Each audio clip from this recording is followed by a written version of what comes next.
हम लोग जो शुरू किए हैं वो डिटर्मिनेंट स्टार्ट कर चुके हैं, जिसमें कि एक्सरसाइज 6.1 केसी सिन्हा से चल रहे हैं। इसके जस्ट बाद हम लोग एनसीईआरटी का एक्सरसाइज वर्क करेंगे। और ये जितना भी वीडियो हम दे रहे हैं आपको तो टोटल प्ले लिस्ट में मेंशन है, ठीक है, 1 2 3 करके इसमें है। आप मतलब कि शुरू से अगर देखना है तो शुरू से आप देख सकते हैं, टोटल कंटेंट उसमें डाला हुआ है। आज हम लोग जो स्टार्ट करेंगे 6.1 में 6 तक हो चुका था, आज हम लोग 7 शुरू किए। ध्यान से समझिएगा, कुछ सवाल इसमें थोड़ा सा कॉम्प्लिकेटेड भी मिलेगा, कुछ प्रॉब्लम इजी भी। कल तक हम लोग था कि इवेलुएट करने के लिए, और आज हम लोग क्या कर रहे हैं, प्रूफ करने वाला, ठीक है। दोनों अलग अलग है। उसमें था कि मान हम लोग निकाल सकते हैं, अंदाज नहीं मिलता था कि एग्जैक्ट क्या होगा सॉल्यूशन, लेकिन इसमें मालूम है कि आरएचएस में यही चीज़ प्रूफ करना है। ये एक प्लस पॉइंट है। तो चलिए आज हम लोग शुरू करते हैं ये सवाल, और ये एक थोड़ा सा डिफरेंट प्रॉब्लम है ना।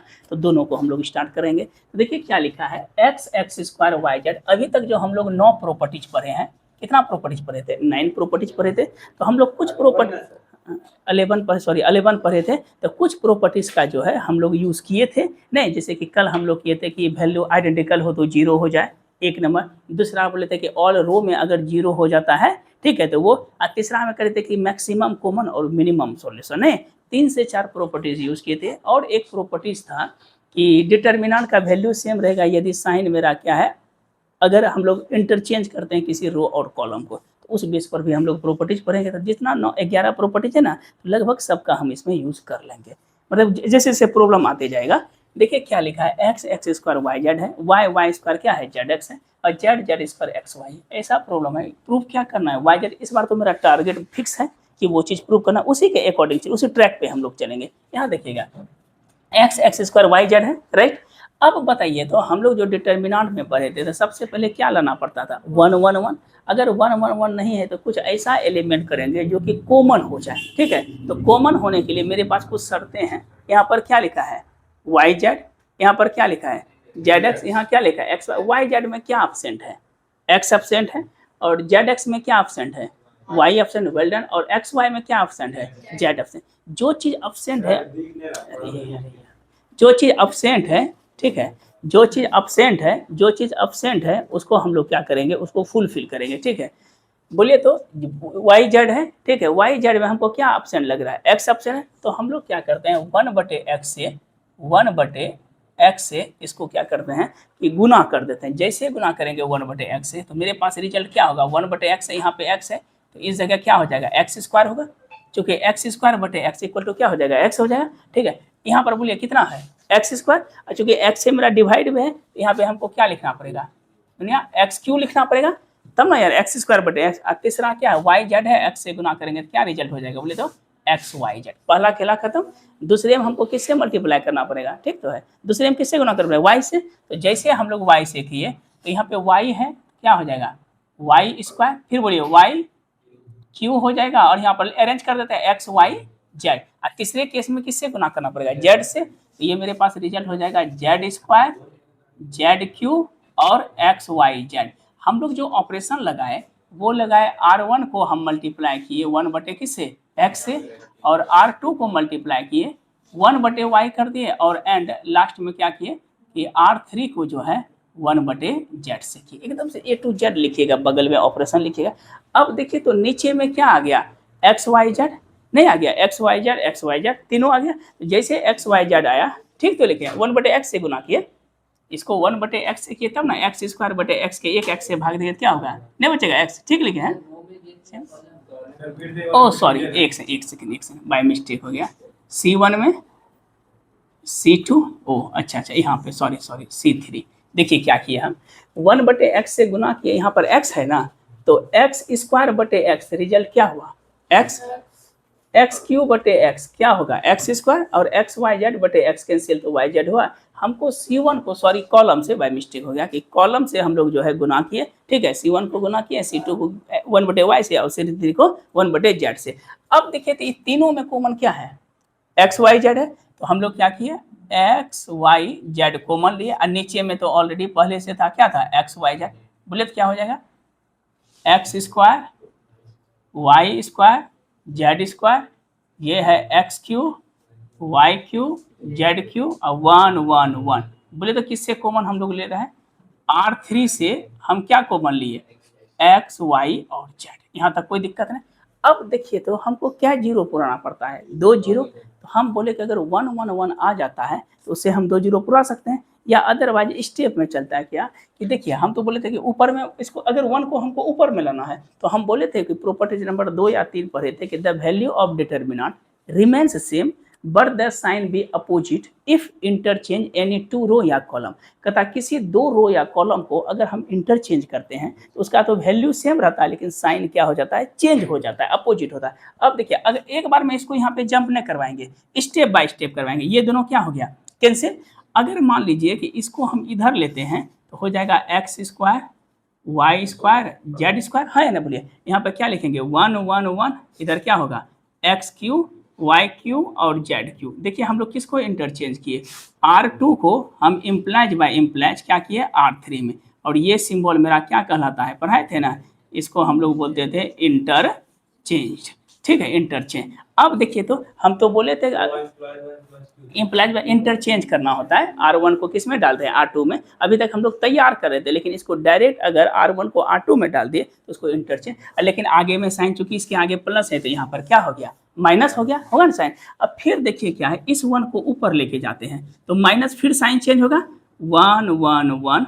अब क्या होगा x square y square z square, यहाँ होगा एक्स क्यू वाई क्यू और जेड क्यू, लेकिन यहाँ पर फिर साइन माइनस माइनस क्या हो जाएगा यहाँ पे प्लस। तो इसको हम लोग क्या किए बोले तो R1 को इंटरचेंज किस में किए बोले तो R2 में। हम बोले थे कि ये वाला सिंबल कहलाता है इंटरचेंज, इम्प्लाइज बाय इम्प्लाइज इसको बोलते हैं इंटरचेंज। इंटरचेंज का मतलब है कि पूरे रो को हम किस में शिफ्ट में डाल रहे हैं, पूरे R1 या R2 में, ठीक। अब देखिए 1 1 इस तरह का सवाल हम लोग क्वेश्चन नंबर 5 जो है एक्सरसाइज में एकदम से जीरो से क्वेश्चन नंबर 8 बनाए हैं। क्वेश्चन नंबर देखिएगा, क्वेश्चन नंबर 5 का 8 नंबर सवाल है, 8 या 7 है, हाँ 7 है, सॉरी 7 है। 7 नंबर एकदम से क्या है, जीरोक्स है। ये सवाल जो है आप बना लीजिएगा इसी बेस पे, खाली यहाँ पर ए स्क्वायर बी स्क्वायर सी स्क्वायर है, ए क्यू बी क्यू और सी क्यू है, तो सेम सवाल हम बनाए, इसको आप बना लीजिए। कतिल इसमें दिवाई ये सब इसमें इसलिए बताया कि कुछ प्रॉपर्टीज का यूज है। ये सवाल मेन है, इंपॉर्टेंट है। देखिए 8 नंबर बोले तो क्या लिखा है, डी, डी का मतलब डी लिखे हैं, डी का मतलब क्या है, काट दीजिए, बोले कि डी लिखे हैं, डी लिखे हैं, डी का मतलब क्या हुआ बोले तो डिटर्मिनेंट। हम लोग बोले हैं कि इसको 2 चीज में लिखते हैं, DET या डी। ये प्रॉब्लम को समझिएगा, बोलिए क्या लिखे हैं, डी दिया है आपके सवाल में, डी का मतलब हुआ डिटर्मिनेंट, या DET मतलब क्या हुआ डिटर्मिनेंट, या डेल, डेल का मतलब क्या हुआ डिटर्मिनेंट, ठीक है। तो आपके सवाल में दिया है सिर्फ डी दिया है तो उसी पे हम लोग वर्कआउट करेंगे। डी का मतलब डिटर्मिनेंट। ऊपर में क्या लिखा है बोले तो इस तरह से जो एल लिखता है इसको हम लोग बोलते हैं, ये जो सिंबल होता है इसको स्थिर से समझना है, इसको हम लोग बोलते हैं फैक्टोरियल। क्या बोला जाता है, फैक्टोरियल, ठीक है। कौन क्या बोलेंगे इसका सिंबल होता है फैक्टोरियल। इसका 2 प्रकार का सिंबल, एक तो ये लिखते हैं या कुछ बुक्स में इस तरह भी देता है, इस दोनों का मतलब क्या होता है फैक्टोरियल। समझिएगा इसका क्या मतलब होता है, फैक्टोरियल है, FORI लिखें, फैक्टोरियल, सॉरी FACTORIAL, इसको क्या बोलते हैं फैक्टोरियल। अब देखिए क्या है फैक्टोरियल, हम लोग फैक्टोरियल 11th में परमोटेशन कॉम्बिनेशन में पढ़ाए भी थे, तो एक बार ध्यान से समझिएगा कि जैसे मान लीजिए कि फैक्टोरियल हम n लिखते हैं, मीनिंग समझिएगा, क्या लिखें फैक्टोरियल n लिखे हैं, तो इसका मतलब होता है n माइनस 1 n-2 फिर n-3 up to dot dot dot, last में हो जाता है फैक्टोरियल n-n का फैक्टोरियल। तो n-n क्या हो गया 0, ठीक है। और फैक्टोरियल 0 का मान जो होता है वो किसके बराबर होता है 1 पे। एक बार थोड़ा सा इसमें बता, कुछ बेसिक्स देते हैं, ठीक है। फैक्टोरियल n तो क्या लिखेंगे n n-1 n-2 n-3 से लेके क्या है बोले तो n-1, फैक्टोरियल में तो क्या हो जाएगा बोले तो फैक्टोरियल 0 हो जाए। इसमें अगर लिखा रहेगा कि फैक्टोरियल 5 को आप कैसे लिखेंगे, तो हम लिखेंगे क्या चीज़ 5, 5 में 1 गया 4, फिर 3 2 और जब तक 1 ना आ जाए, कोई दिक्कत यहाँ तक। अब फिर बताइए तो हम इसको ऐसा लिख सकते हैं 5 गुने 4 3 2 1 को फैक्टोरियल 4, क्या कि फैक्टोरियल 4 का मतलब हो जाएगा 4 गुना 3 गुना 2 गुना 1, ठीक है। अगर लिखा रहे फैक्टोरियल 6 तो फैक्टोरियल 6 को हम क्या लिखेंगे 6 गुना 5 गुने 4 गुना 3 गुना 2 गुना 1, या इसको हम इस फॉर्म में भी लिख सकते हैं 6 गुना, अगर जरूरत पड़े तो फैक्टोरियल 5, या ऐसे भी लिखेंगे 6 गुना 5 4 गुना 3 को लिख सकते हैं फैक्टोरियल 4, है ना, बोलिए फैक्टोरियल 4। फिर अगर जरूरत हमको पड़ जाए तो 6 × 5 × 4, फिर 3 2 को क्या लिखेंगे फैक्टोरियल 3। इस तरह से हम इसको ब्रेक कर सकते हैं। अब जब इस प्रॉब्लम में हम चलते हैं तो देखते हैं फैक्टोरियल में सबसे बड़ा पार्ट कौन है, n+4 है, और सबसे छोटा पार्ट क्या है, फैक्टोरियल n है। तो हम लोग को क्या करना है, कॉमन लेने के लिए हमको फैक्टोरियल n, चूंकि इसमें सिंगल क्या है फैक्टोरियल n है, इसी फॉर्मेट में लाना है। तो धीरे धीरे सबको हम ब्रेक करते हैं। तो बोले तो सबसे बड़ा n के बाद ये बड़ा है, इसको हम लिख सकते हैं n+1 है फैक्टोरियल। तो अगर इसमें n+1 को हम बाहर निकाले, एक कम होगा तो इसको हम ब्रेक कर सकते हैं फैक्टोरियल n पे, नहीं भी लिखे 6 को फिर। अब बोले दूसरा कौन है, n+2 है, इसको फैक्टोरियल में लाना है। पहले तो n+2 को बाहर करेंगे, फिर किसको करेंगे n+1 को, और क्या हो जाएगा फैक्टोरियल n। नहीं, फिर अगर हमको जरूरत पड़े फैक्टोरियल n+3 को तो लिखेंगे n+3 n+2 और n+1 इंटू फैक्टोरियल n। और लास्ट में सबसे बड़ा पार्ट कौन है, n+4 फैक्टोरियल में। तो हम लिखेंगे n+4 n+3 n+2 n+1 into factorial. देखिए सबको इसमें ब्रेक हम कर दिए, यही मतलब होता है। अब हम लोग जब प्रॉब्लम को सॉल्व करते हैं तो ये वाला चीज़ उसमें क्या करना पड़ेगा, कंटेन करवाते हैं, जो जो कॉमन होगा उसको कॉमन लेके चलेंगे। तो यहाँ पे जैसे हम लिखते हैं, ये पार्ट थोड़ा सा लिख देते हैं, स्पेस बच जाएगा मेरा। देखिए फैक्टोरियल n तो ऑलरेडी पहले से है ही, ठीक। n+1 है तो n+1 को हम क्या लिखे हैं, फैक्टोरियल n+1 को n+1 बाहर किया और क्या लिखे हैं फैक्टोरियल n। फिर बोलिए n+2 जब बात है तो हम बाहर किए किसको, n+2 n+1, इसके बाद क्या हो जाएगा फैक्टोरियल n। अब चलिए आगे बढ़ते हैं हम लोग। ये केस में जब चलते हैं अगला केस में, तो बोले कि n+1 है, इसमें तो n+1 बाहर करेंगे। अब क्या लिखेंगे फैक्टोरियल n, ठीक है। क्या दिया है n+2, देखिए n+2 को क्या लिखे हैं n+2 n+1, इसके बाद फैक्टोरियल n। फिर बोलिए n+3 को क्या लिखे हम, n+3 n+2 n+1 और फैक्टोरियल n। अब चलते हैं तीसरा केस में, नहीं n+2 है तो n+2 को हम क्या लिखे हैं, पहले तो n+2 को बाहर करेंगे, 2 लिखे हैं, n+1 और इसके बाद क्या हो जाएगा फैक्टोरियल n, ये 2 लिखे हैं तो अपना भी सेंस लगाना है। फिर बोलिए n+3 है तो इसको क्या बाहर करेंगे, n+3 बाहर, n+2 बाहर, n+1 बाहर, इसके बाद क्या होगा फैक्टोरियल n। यहाँ पे ये वाला केस n+3 n+3 तो लिखे n+2 में, देखिए n+2 है ना तो फैक्टोरियल, देखिए n+2 को पहले कौन बाहर किया n+2, फिर n+1 तो फैक्टोरियल n पे ब्लॉक किया। अब बोले n+4 है, n+4 में क्या होगा, पहले 4 बाहर, 4 के बाद 3 बाहर, 3 के बाद 2 बाहर, 2 के बाद 1 बाहर और फैक्टोरियल n हो गया। सबको किस पार्ट में ला दिए फैक्टोरियल n में। अब देखिए factorial n factorial n factorial n common हो गया, ठीक है। इसमें भी क्या देखते हैं factorial n factorial n factorial n common, इसमें फैक्टोरियल n सब में है ना। तो हम लोग क्या करते हैं C1 से कॉमन लेते हैं फैक्टोरियल n, देखते हैं क्या क्या कॉमन है। यहाँ पे सॉल्यूशन है, देयरफॉर बोलिए C1 से क्या लेते हैं फैक्टोरियल n। जब दूसरे केस में चलते हैं इससे भी कॉमन ले सकते हैं। इसमें देखिए क्या कॉमन है फैक्टोरियल n, ठीक, फैक्टोरियल n, फिर कॉमन क्या लेंगे फैक्टोरियल n, ठीक है। 3 बार फैक्टोरियल n कॉमन लिए, ये वाला factorial n factorial n factorial n। C1 से C2 से हम डिटरमिनेंट में पढ़ाए थे कि पर्टिकुलर पार्ट से कॉमन लिया जाता है, ठीक है। कभी बोले थे कॉमन सबसे लेंगे, वो मैट्रिक्स में होता है। Factorial n factorial n factorial n हो गया।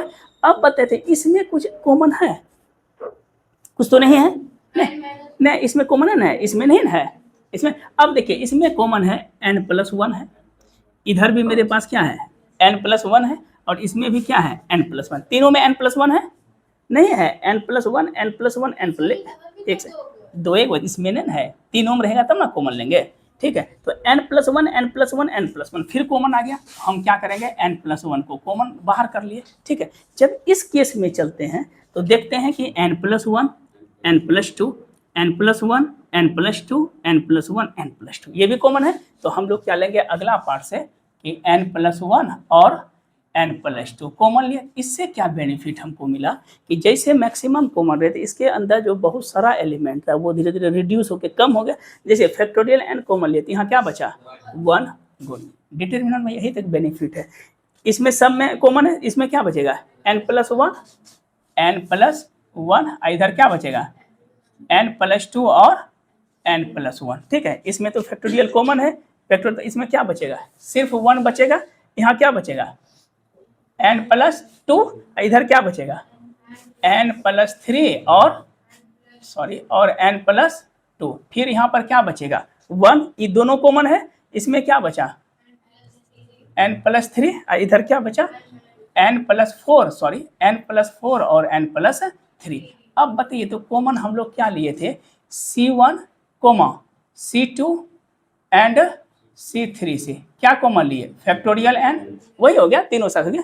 और एंड लास्ट में जो है फिर हम लोग C2 से कॉमन क्या लिए n प्लस 1 और C3 से कॉमन क्या लिए n प्लस 2 और n प्लस 1 क्या n प्लस 1 लिए, ठीक है। अब देखिए क्या लिखें, ये तो हो गया क्लियर। अब जब हम इसको ब्रेक करते हैं तो factorial n factorial n factorial n, factorial n का होल क्यूब, देखिए फैक्टोरियल n का होल क्यूब हो जाए, होल क्यूब आ गया, आया ना। अब इसको हम तोड़ते हैं n प्लस 1 तो ये हो जाएगा n प्लस 1 का होल स्क्वायर इंटू क्या बचेगा n प्लस 2। अब थोड़ा सा और है, 2-4 स्टेप बचा, देखिए यहाँ पर क्या बचा 1 1 1, इधर क्या लिखेंगे n प्लस 1 n प्लस 2 और n प्लस 3। इसको तोड़ेंगे तो हम लिख सकते हैं n स्क्वायर अब प्लस n प्लस 2n, तो 3n हो जाएगा, डायरेक्टली लिख दें। अब प्लस कितना हो जाएगा 2, ब्रेक करके हम लिख दिए। फिर 3 गुना 2 5 हो जाएगा, तो इसको लिखेंगे n square plus 5n, 3 plus 2 5 होता है उस फॉर्म में थोड़े, ठीक है। फिर बोलिए क्या होगा n प्लस 3, 4 गुना 3 12 होगा, 4 प्लस 3 7 होगा, क्या होगा n square plus 7n plus 2। जब हम इसको ब्रेक करेंगे, देखिए ना, इसको जब लिखेंगे कि n प्लस 3 है ना, ब्रेक करने के बाद मेरा यही रिजल्ट होगा, ठीक है।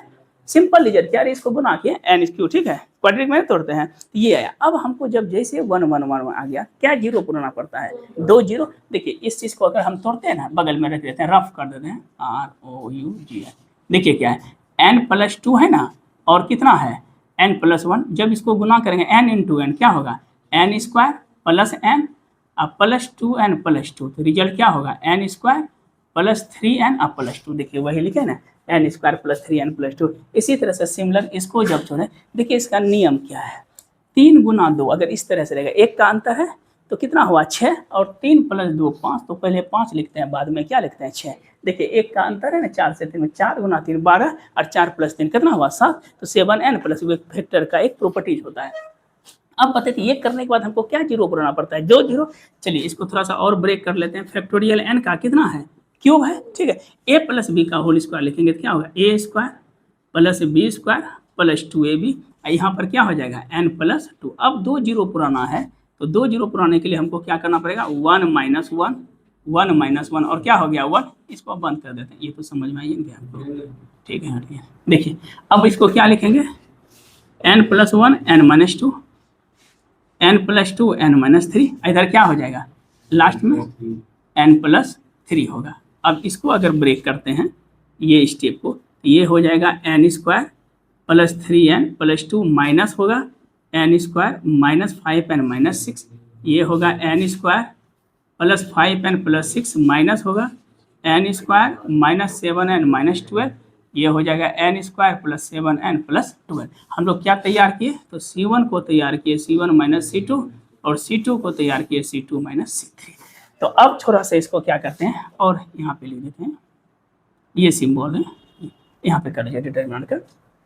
अब फैक्टोरियल कितना हो जाएगा फैक्टोरियल n का क्यूब, इसको तो हम तोड़े क्या लिखे n square plus 2n plus 1 into n plus 2।